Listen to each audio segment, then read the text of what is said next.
powerful convergence of tropical moisture and a stalled frontal boundary has unleashed catastrophic flash flooding across multiple regions of Florida, prompting emergency declarations, evacuations, and widespread infrastructure disruptions.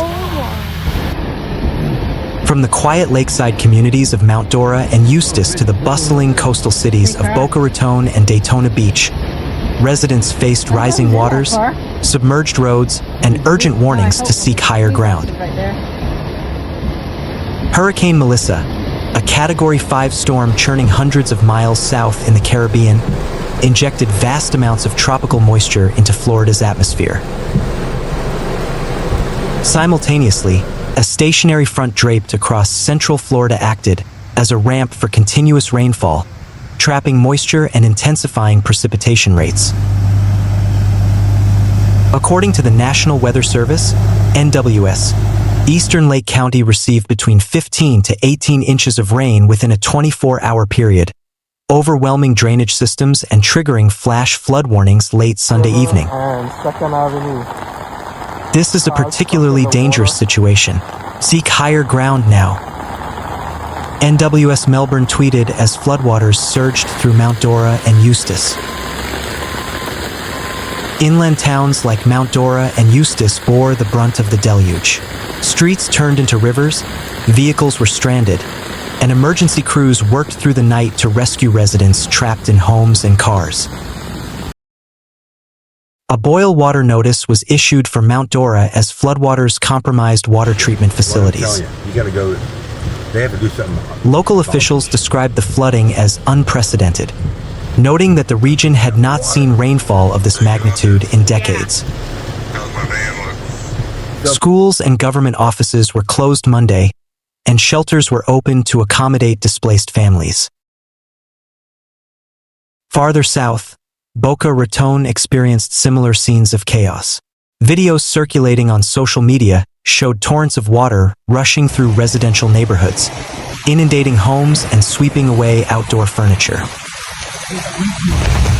Fort Lauderdale and Dania Beach also reported street flooding, with water levels rising rapidly during the first wave of what meteorologists warned could be a multi-day flood threat. The National Weather Service extended flood watches for coastal counties including Miami-Dade, Broward, Palm Beach, and Volusia through Monday morning, citing continued rainfall and saturated ground conditions. On Florida's east coast, Daytona Beach saw nearly a foot of rain combined with unusually high tides, leading to widespread flooding along the Space Coast.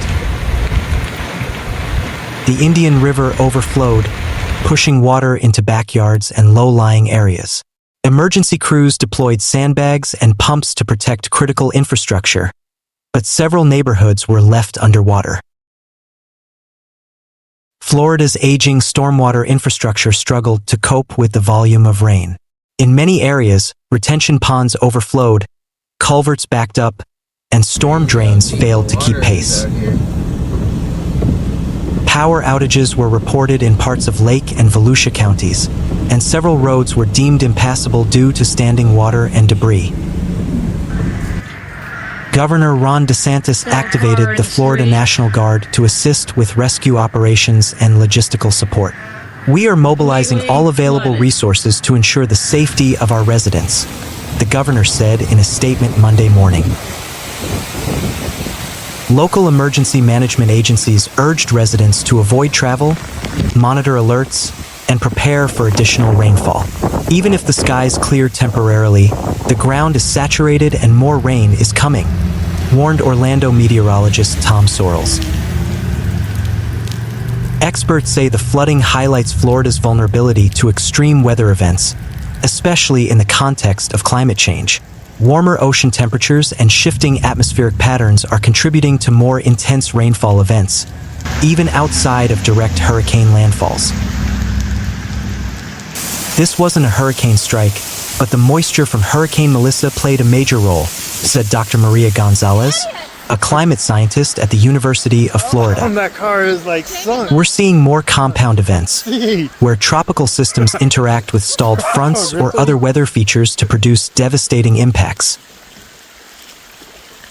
Urban planners and engineers are calling for renewed investment in flood mitigation infrastructure, including permeable surfaces, expanded drainage systems, and updated zoning regulations. We need to rethink how we build in flood-prone areas, said civil engineer James Patel. This is not a one-off event. It's a glimpse of what's to come. In Boca Raton, a local church opened its doors to shelter families displaced by rising waters. Social media was flooded with offers of help, from food donations to temporary housing. Recovery efforts are underway, but officials warn that cleanup will take weeks. Damage assessments are ongoing, and federal disaster aid may be requested depending on the extent of losses. Meteorologists caution that the weather pattern remains unstable. While Hurricane Melissa is not expected to make landfall in Florida, its moisture plume continues to influence local conditions. Additional rainfall is forecast through midweek, with the potential for renewed flooding in already saturated areas. Residents are advised to stay informed through official channels and avoid floodwaters, which may contain contaminants or hide hazards. Turn around, don't drown, remains the mantra for those tempted to drive through submerged roads. Meanwhile, a relentless downpour on Sunday, October 26th, turned the city of Titusville into a flood zone, as over 11 inches of rain fell in less than 12 hours, triggering flash flood warnings and widespread disruption across Florida's Space Coast. The deluge, fueled by tropical moisture and a stalled weather front, overwhelmed drainage systems, stranded vehicles, and forced emergency crews into high-alert operations. The National Weather Service, NWS, issued multiple flash flood alerts for Brevard County throughout the day, warning of hazardous conditions as rainfall intensified. Meteorologist David Nazario reported that parts of Titusville received close to 11 inches of rain between Sunday morning and evening. The rapid accumulation was attributed to a stalled frontal boundary interacting with tropical moisture from Hurricane Melissa, which remained offshore but influenced regional weather patterns. This was a textbook flash flood scenario, said Nazario. Warm, moisture-laden air collided with a stationary front, creating a conveyor belt of rain over the same area for hours. The Titusville Fire Department issued urgent warnings via social media, pleading with residents to stay off the roads.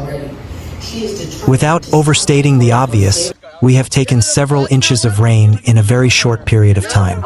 Please stay off the roads, the department posted.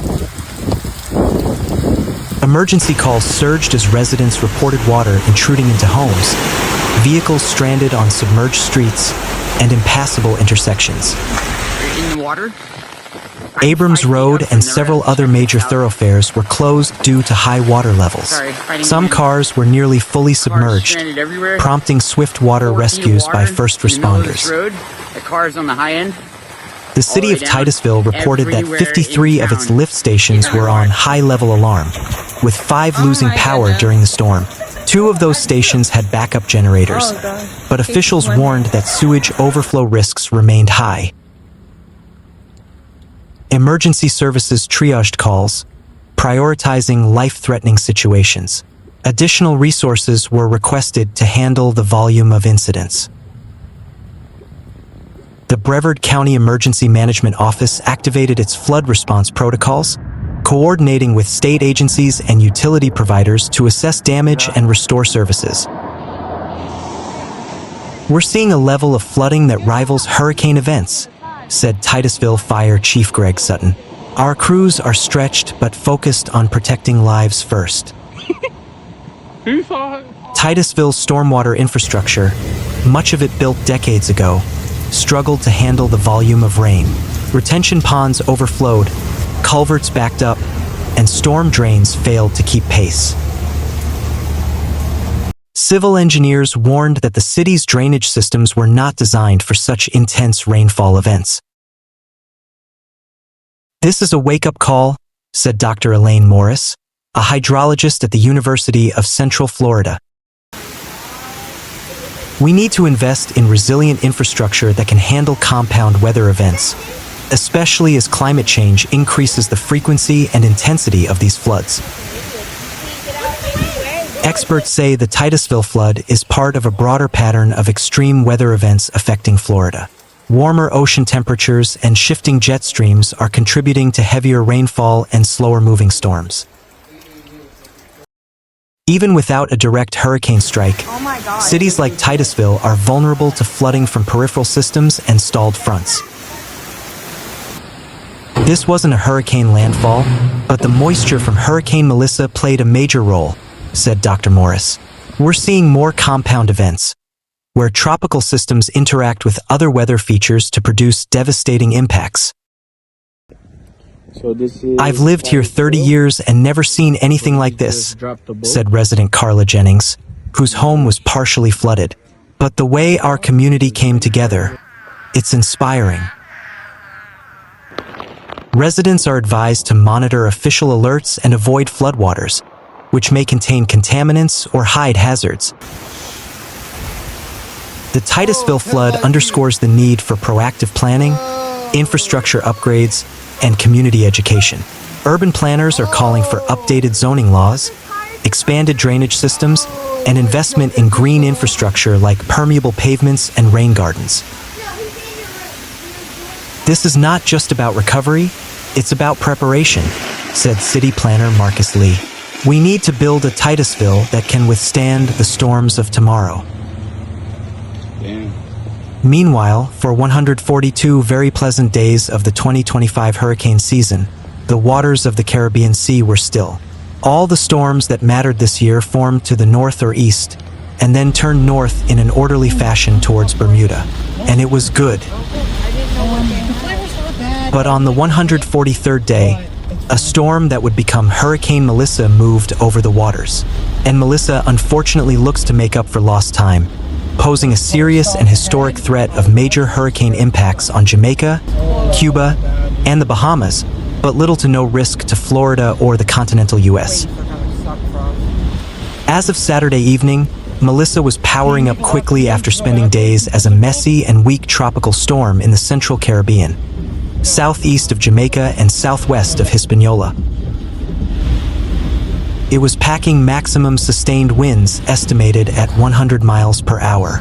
Currently, Melissa is torn between the northward steering influence of eastern U.S. troughing and the southwestward influence of ridging over the western Gulf, a combination that has resulted in little motion or a northwestward drift. This mismatch in lower and upper-level currents is also causing significant wind shear over the storm, and the center of Melissa's circulation at the surface is still located over 100 miles west of the circulation higher up in the atmosphere.